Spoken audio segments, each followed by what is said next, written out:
After some tests in my home kitchen, today I'm making one of these.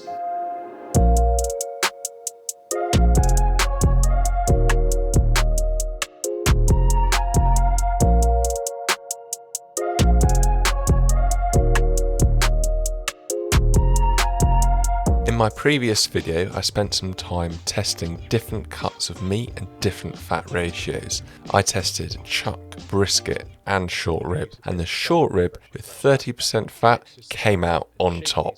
So we know a higher fat content is preferable, but what happens to that fat during the cooking process? Well, it renders down and it kind of lubricates the meat as it's cooking, so it's not as if we're going to eat all of that fat. The fat just helps keep the burger juicy. First job of the day is to prep these short ribs. I'm no butcher, but what I'm going to do is separate all the meat from the fat. This isn't so easy at times as it's really layered up, but after a bit of time I'll have the meat and fat separated.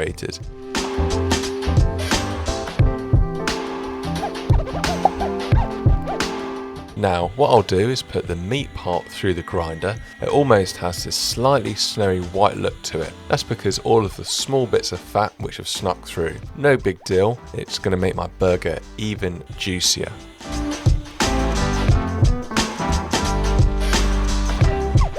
Once I've got all of these blended, I clean down, and now I'm going to make my burgers. My recipe is very simple. I'm using 30% fat, so I calculate accordingly, and I will be making 100 gram beef patties. I simply use a bit of salt and pepper to season, mould and shape these patties, and once I've got them all made, I stick them in the fridge, and then we're all done. Next step is my burger sauce. Now I've created a separate video on this which I'll link to below, and you can see in a bit more detail how I do it, but to quickly whiz through it today, I'm using spring onion as my base, and I'm using mayo, ketchup, yellow mustard and a touch of Worcestershire sauce. Mix it all up and then you're done.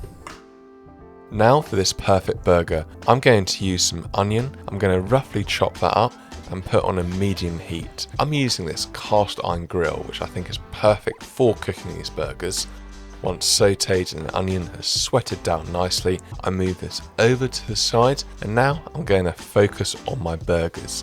These go on and I smash them down a bit to increase the surface area and aid caramelization. I flip and get some good colour on both sides. I'm now going to add some cheese and stack up.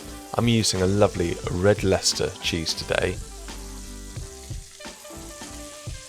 To serve, I've got some lovely brioche burger buns which I've previously made on the channel. Again, I will link that below so you can see how these are made from scratch.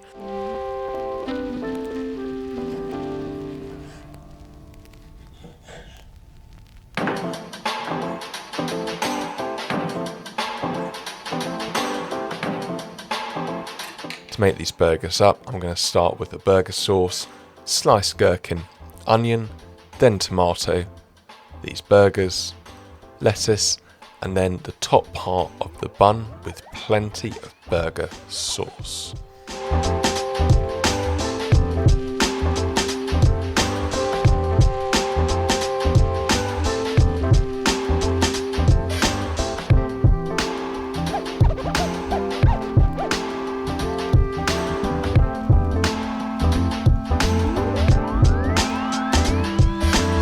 Okay, so after cooking this burger, we can now have a taste and we'll see what it is like.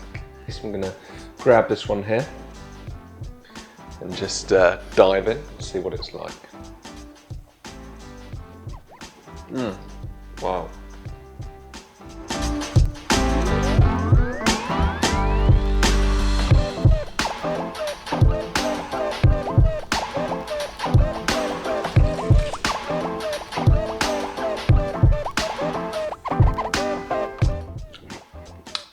Wow, very juicy.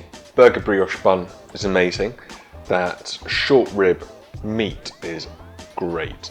And definitely having 30% fat content, I know that is really high.